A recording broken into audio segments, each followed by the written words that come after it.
샬롬. 지난 한 주간도 평강하셨습니까?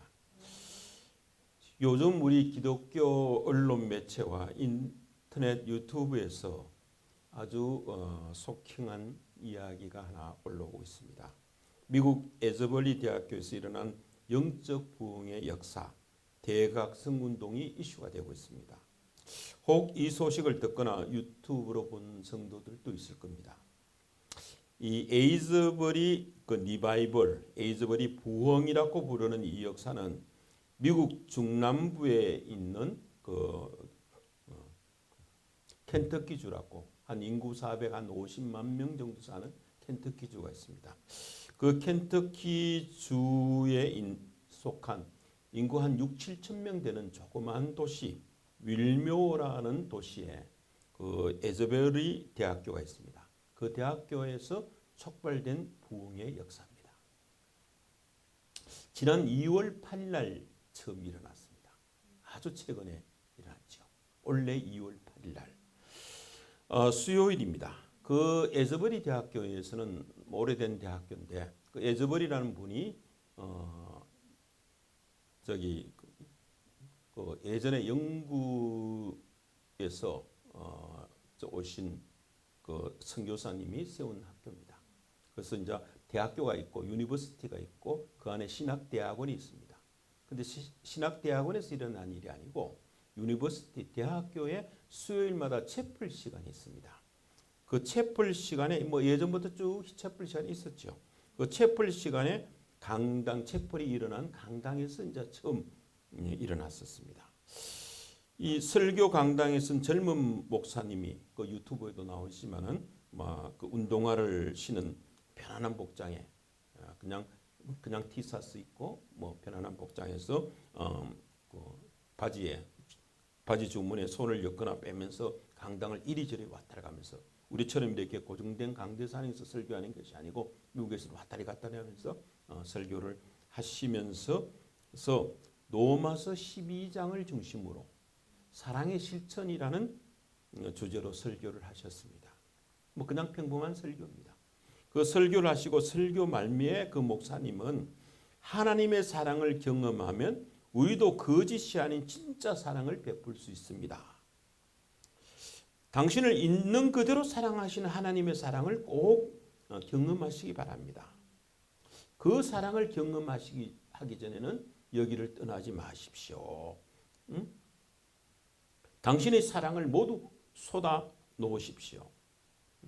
그러면 하나님께서 사랑으로 채워주실 것입니다. 라고 건면하고 기도하고 마무리하고 그 강당을 떠났습니다. 그리고 예배를 끊었죠. 학생들은 교실이나 기숙사로 전부 다 돌아가셨습니다. 그 강당에는 하나님의 사랑을 경험하기까지 여기를 떠나지 말고 머물러라 하는 그 목사님의 말씀에 반응해서 한 20명 정도 학생들이 남아서 기도하는 중에 하나님의 인재를 느낄 수 있는 기쁜 영적 체험을 하게 되었습니다. 학생들은 그런 느낌과 경험과 상황을 SNS를 통해서 친구들과 교수, 가족들, 주위 사람들에게 알리기 시작했고 이 소식을 들은 학생들과 교수, 학교 직원들, 주변 사람들이 다시 예배 장소인 강당으로 모여들어서 함께 뜨겁게 기도하고 찬양하며 예배를 이어갔습니다. 이런 기도회가 2월 8일 날 수요일 날 낮 시간부터 시작해서 2월 20일 학교 당국에서 도저히 너무 많은 사람들이 몰려오고 하니까 학교 당식에서 공식적으로 예배를 폐했습니다.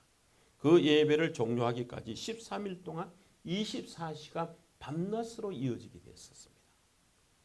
이 소식을 들은 미국에 있는 전역과 멀리 말레이시아, 필리핀, 그다음 남미 등 세계 각국에서 매일 2만 명이 넘는 사람들이 몰려왔고 1,500명밖에 들어갈 수 없는 강당이니까 많은 사람이 들어가지 못하고 바깥에서 잔디밭에서 또 곳곳에서 모여서 기도하고 찬양하고 이렇게 했었습니다.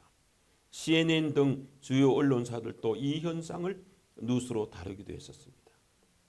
유명한 목사님이나 찬양 인도자들이 개입하는 것을 거부하고 그냥 지금 예전에 하던 것처럼 그냥 평온하고 차분한 분위기 속에서 하나님께만 집중하는 기도였었습니다. 그 현장을 다녀온 목사님의 얘기로는 이곳을 찾은 많은 이들과 섬기는 이들에게서 자발성을 느껴졌고 하나님을 향한 갈급함이 있었다고 합니다. 하나님의 임재는 이 폭풍과 번개와 같은 위험을 갖추고 나타날 때도 있지만 때로는 아주 잔잔하고 스윗하게 임하기도 합니다. 이 에즈버리에서는 하나님을 향한 청년들의 갈급함을 가지고 이 주로 10대 후반과 20대 초반의 대학생들이죠.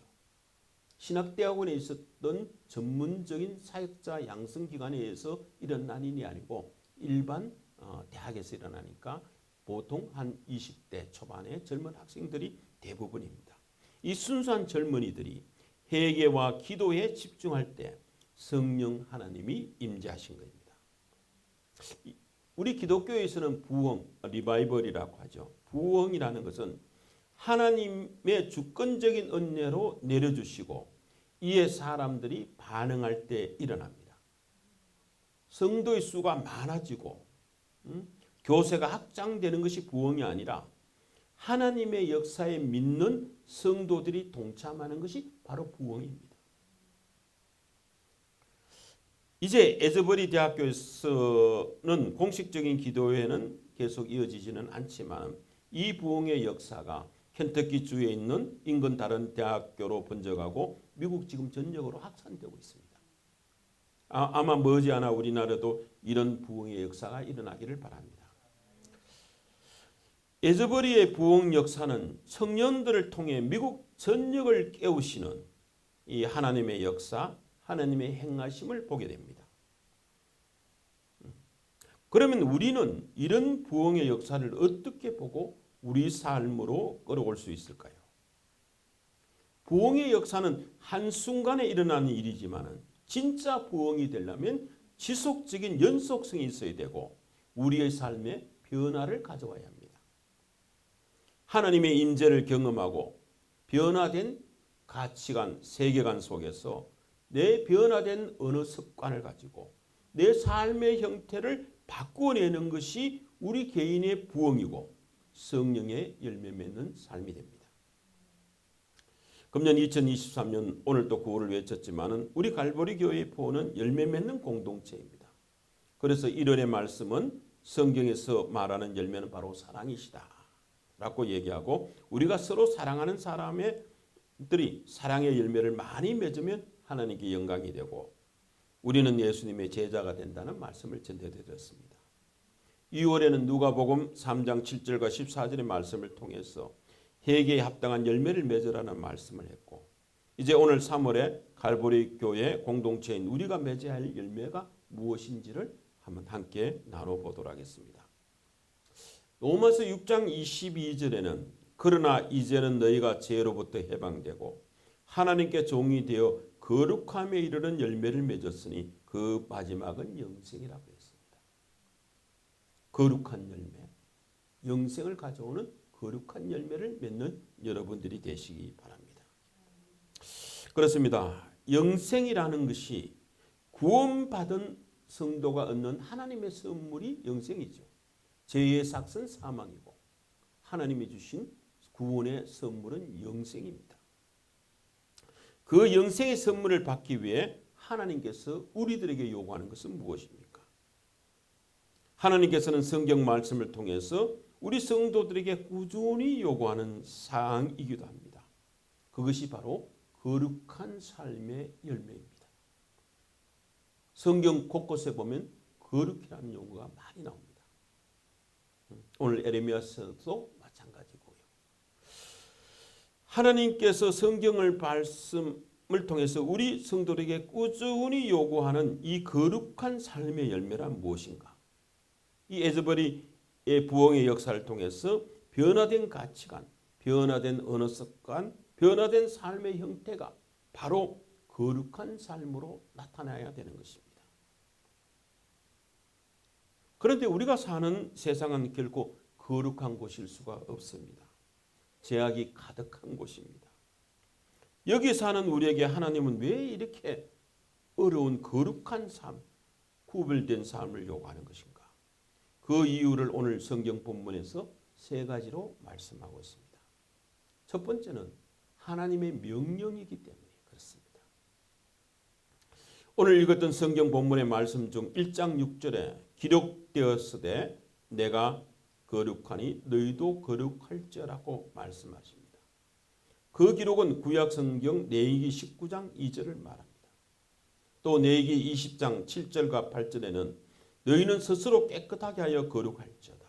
나는 너희의 하나님 여호와니라. 너희는 내 규례를 지켜 행하라. 나는 너희를 거룩하게 하는 하나님 여호와이니라 라고 거듭거듭 우리가 거룩하라고 말씀하시고 이것은 너희가 지켜야 할 규례이고 명령이라고 말씀하십니다. 오늘 읽었던 베드로전서 1장 16절에 내가 거룩하니 너희도 거룩하라는 것은 바로 하나님의 순음한 명령입니다. 창조주 하나님의 명령에 피조물인 인간은 마땅히 순종해야 됩니다. 특히 구원받은 우리 성도들은 비록 이 땅에 살고 있지만은 이 세상에 속한 것이 아니라 우리는 하늘나라 백성입니다. 하늘나라 백성이라면 마땅히 하늘나라를 통치하시는 주권자이시고 통치자이신 하나님의 명령과 하나님의 법도 하나님의 규례에 순복해야 합니다. 하나님의 명령과 규례와 법도는 성경 말씀을 통해서 우리에게 주어집니다. 오늘 우리에게 주어진 성경 말씀을 통해서 하나님께서는 무엇을 우리에게 명령하십니까? 내가 거룩하니 너희도 거룩하라. 하나님께서 거룩하시기 때문에 우리도 거룩해야 한다고 명령하십니다. 하나님이 거룩하신데 왜 내가 거룩해야 합니까? 너무 독선이 아닙니까? 라고 하는 생각도 할 수 있습니다. 그리고 사실 이 하나님의 말씀을 듣는 우리는 참으로 부담스럽기도 합니다. 내 자신을 곰곰이 생각하고 둘러보면 죄악투성이고 행실 동안 부끄러운 것이 많은 죄인인데 어떻게 하나님을 닮은 거룩한 존재가 되어라고 하니 이 어디 가당한 말씀이냐 하는 생각도 듭니다. 우리가 잘 아는 성군이고 의인이라고 칭함을 받은 다윗도 내가 죄악 중에 출생하였으며 모친이 죄 중에 나를 잉태하였다고 스스로 죄인임을 고백했습니다. 사도 바울도 모든 사람이 죄인이고 의인은 하나도 없다고 로마서 3장 10절에서 말씀하고 있습니다. 그런데 우리가 어떻게 거룩해질 수가 있겠습니까? 다윗도 바울도 스스로 죄인이라고 하는데 우리는 죄인이 아니겠습니까? 우리말 국어사전에서는 거룩하다는 뜻이 매우 높고 위대하다, 매우 성스럽고 위대하다고 나와 있습니다.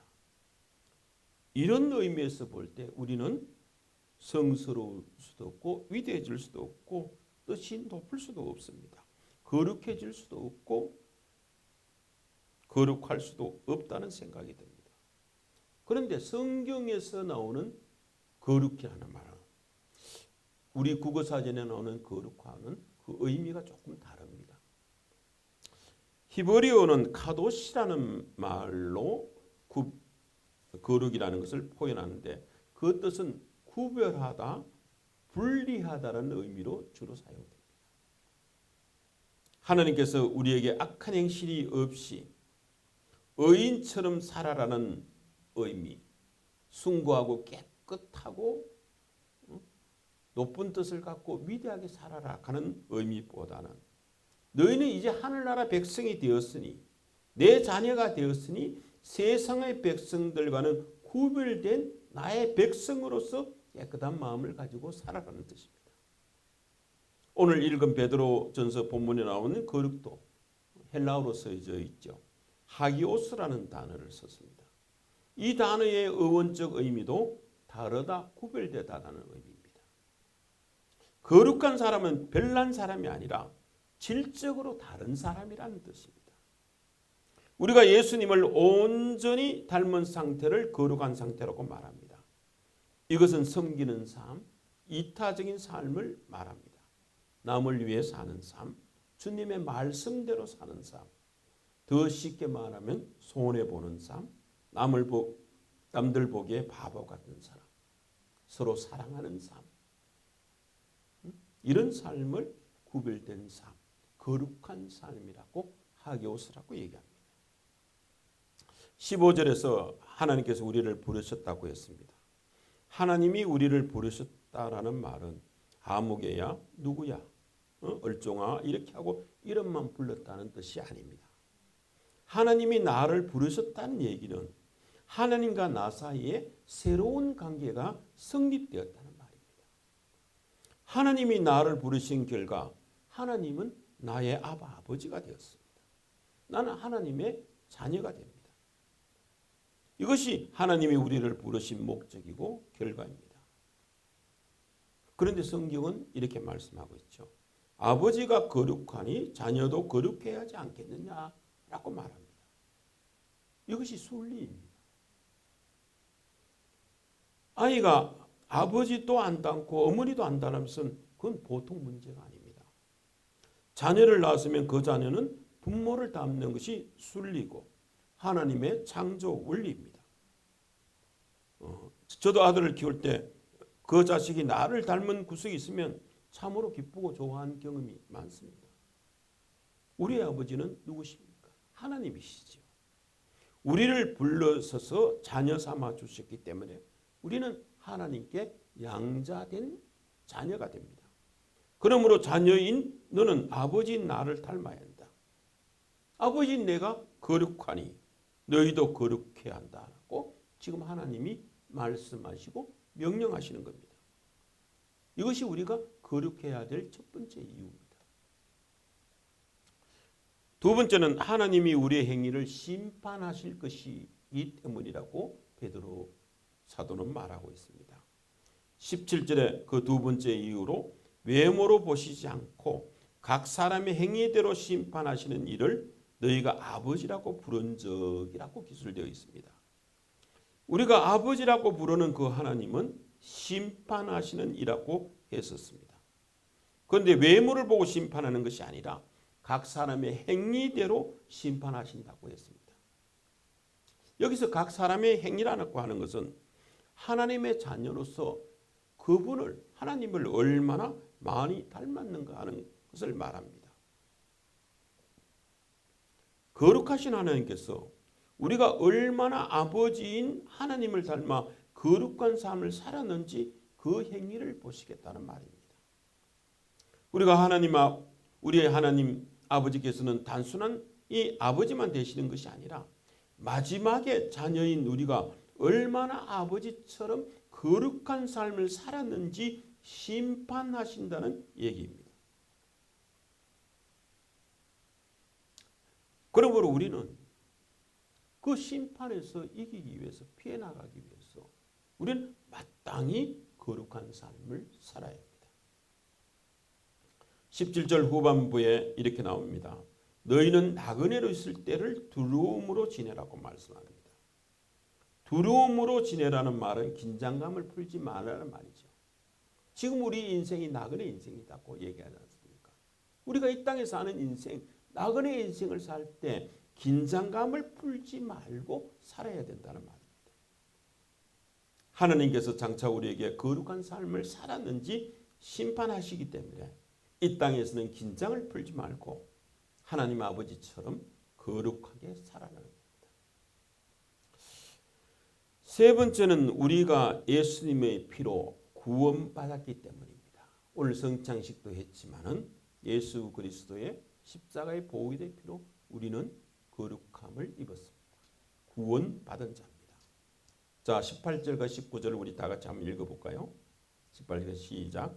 너희가 알거니와 너희 조상이 물려준 헛된 행실에서 대속함을 받은 것은 은이나 금같이 없어질 것이로 된 것이 아니요 오직 흠없고 점없는 어린 양 같은 그리스도의 보배로운 피로 된 것이니라.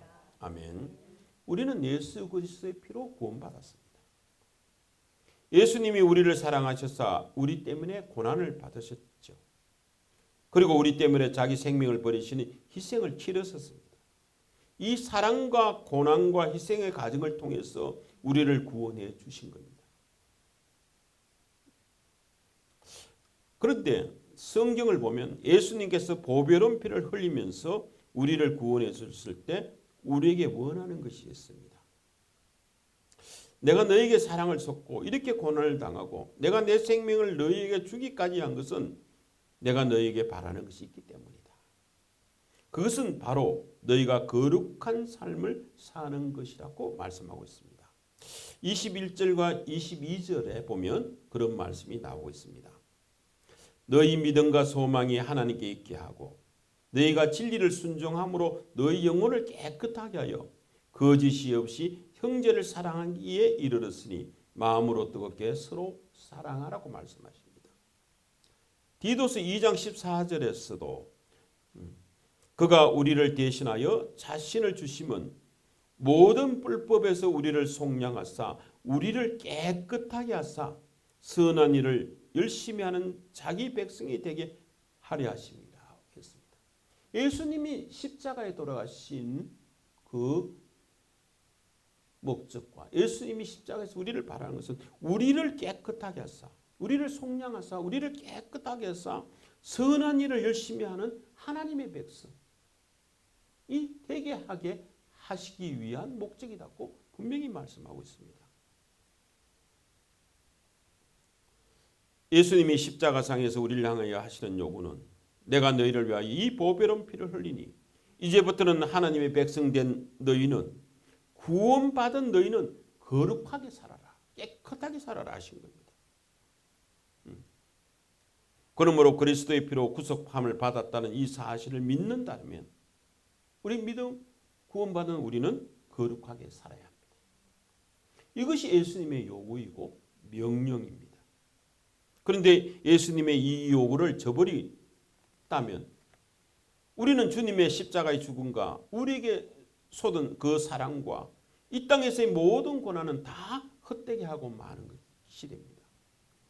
이것이 우리가 세상과는 구별된 죄와는 분리된 거룩함을 살아야 하는 마땅한 이유입니다. 그러면 우리는 이 땅에 사는 우리는 어떻게 거룩하게 살아야 됩니까? 거룩한 삶을 살기 위해서 가져야 될 자세는 무엇이고 구별된 삶을 살기 위해서 우리가 어떻게 해야 되느냐? 그 구체적인 방법을 알아야 될 거 아닙니까? 하나님의 명령은 알았습니다. 거룩한 삶을 살아라. 세상과 구별된 삶을 살아라. 이게 하나님의 명령이고 예수님의 요구이고 성경의 말씀이고 하나님의 백성으로 마땅히 지켜야 할 도리라면 그럼 어떻게 해야 되느냐? How to가 필요합니다. 여기에 베드로 전서에서 13절과 15절에 그 방법을 가르쳐주고 있습니다.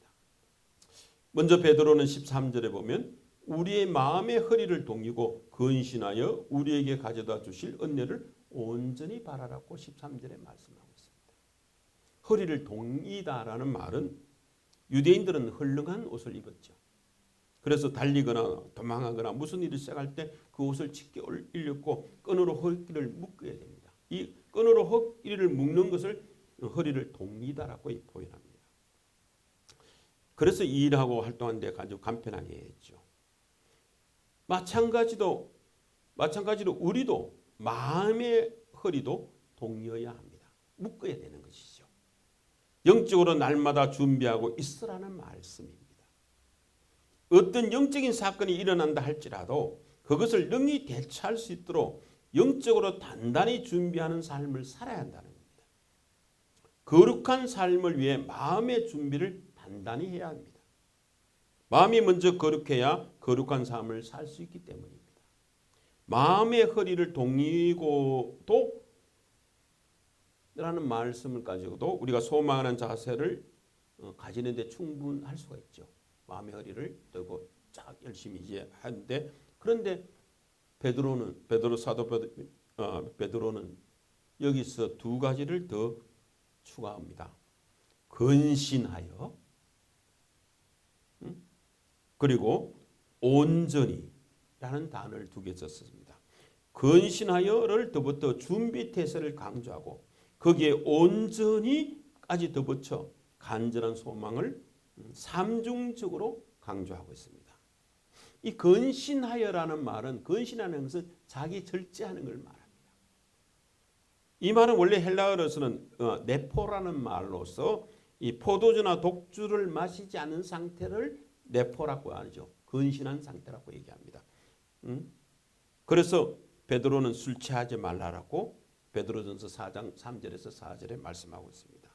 우리의 마음은 성령의 지배를 받고 술 취하지 않아야 근신할 수가 있습니다. 술 취하면 떠들썩하기도 하고 자제력을 잃어버리기도 하고 균형을 잃어버립니다. 그러므로 근신하라는 말은 조용하라, 절제하라, 균형을 맞추라는 말이기도 합니다. 이렇게 조용하고 절제하고 균형을 맞추기 위해서는 우리가 하나님의 지배, 성령의 인도함을 받아야 됩니다. 그리고 온전히 하라고 얘기합니다. 온전이라는 말도 다른 것을 살피면서 그것도 보는 것이 아니라 오직 그것만 보라는 말입니다. 끝까지라는, 시간적으로 끝까지라는 말 의미도 포함되어 있고 집중적이라는 의미도 포함된 말이 온전입니다. 장차 예수님께서 다시 이 세상에 오실 때 우리에게 주실 그 은혜, 천국의 소망, 그것만 끝까지 바라보고 집중해서 바라보고 하라는 말이 온전히 바라라 하는 얘기입니다. 우리에게 가져다 주신 그 은혜만 끝까지 집중해서 바라라는 말입니다. 100m 달리기 선수가 출발점에서 100m 전방에 있는 결승점만 바라보고 출발합니다. 달리는 거죠. 끝까지 그 점만 바라보고 갑니다. 그것처럼 분명하게 하나님께서 나에게 소망을 주셨다는 이런 현실적인 감각을 가지고 확실한 것임을 믿고 알고 바라는 것입니다. 주님이 다시 오심을 잊지 말고 삶의 태도를 우리가 가다듬기 바랍니다. 오늘 오실지도 모르고 언제 오실지도 모릅니다. 내일 오실지도 모르죠. 그러나 언제 오시더라도 우리가 마음의 허리를 동이고 메어야 됩니다. 근신해야 합니다. 소망을 잊지 말고 끝까지 집중해서 살아가는 온전하고 거룩한 삶을 살아야 합니다. 그 다음에 베드로 사도는 14절과 15절에 이렇게 말씀하고 있습니다. 이전에 쫓던 사욕을 본받지 말고 모든 행실에서 거룩한 자가 되어라고 말합니다. 14절에서 너희가 순종하는 자식처럼 전에 알지 못할 때에 따르던 너희 사욕을 본받지 말고 15절에 오직 너희를 부르신 거룩한 이처럼 너희도 모든 행실에 거룩한 자가 되라고 말씀하셨습니다. 이전에 알지 못하는 때가 언제입니까? 그것은 하나님을 알지 못한 때를 말합니다. 그때는 우리가 음란과 정욕과 술 취함과 방탕과 향락과 무법한 우상 숭배를 하여 이방인의 뜻을 따라 행한 때라고 베드로전서 4장 4절에서 말씀하고 있습니다. 그러나 이제는 과거에 그런 사람을 쫓지 말고 본 삼지 말아라는 겁니다. 로마서 12장 2절에도 바울은 이렇게 말씀하고 있습니다. 너희는 이 세대를 본받지 말고 오직 마음을 새롭게 함으로 변화를 받아 하나님의 선하시고 기뻐하시고 온전한 뜻이 무엇인지 분별하도록 하라고 말씀했었습니다. 성경에서 우리가 구원받았다는 말은 구원의 사건을 중심으로 그 이전의 사건과 그 이후의 사건이 완전히 분리되고 단절됐다는 것을 말합니다. 내가 그리스도와 함께 십자가에 못 박혔나니 그런즉 이제는 내가 산 것이 아니고 내 안에 그리스도가 산 것이라고 갈라디아서 2장 20절에서 말씀하고 있습니다.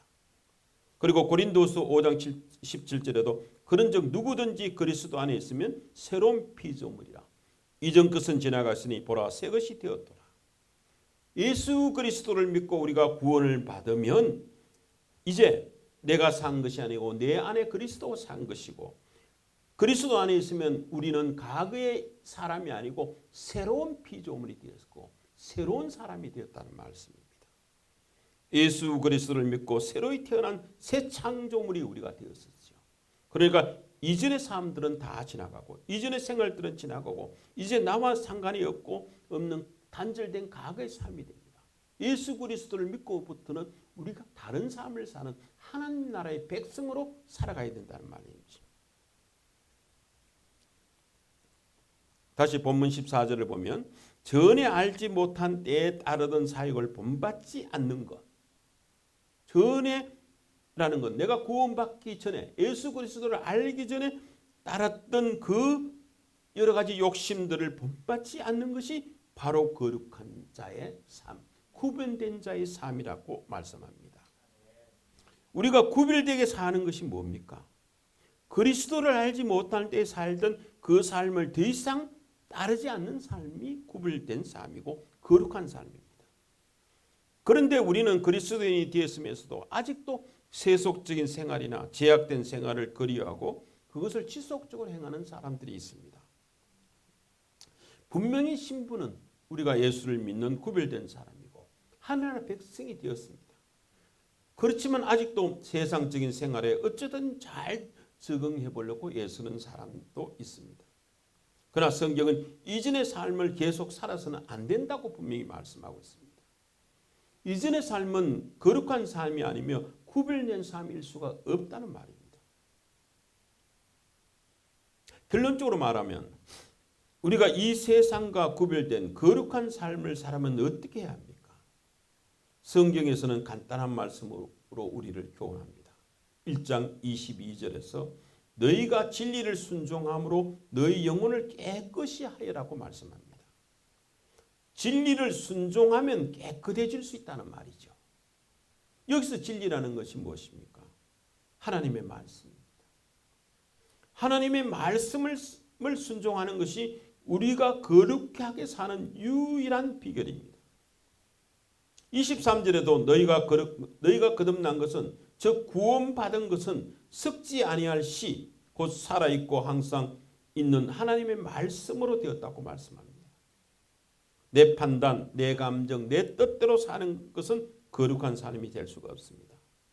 이미 우리는 죄성으로 물들어 있는 인간이기 때문에 우리의 판단 역시 죄로 치달아 갈 수밖에 없습니다. 우리 인간의 마음속에는 늘 탐욕과 탐심이 도사리고 있습니다. 하와가 뱀의 유혹에 빠져서 선악과를 따먹기 전에 이미 그 마음속에 탐심과 탐욕이 있었습니다. 창세기 3장 6절을 보면 이렇게 나옵니다.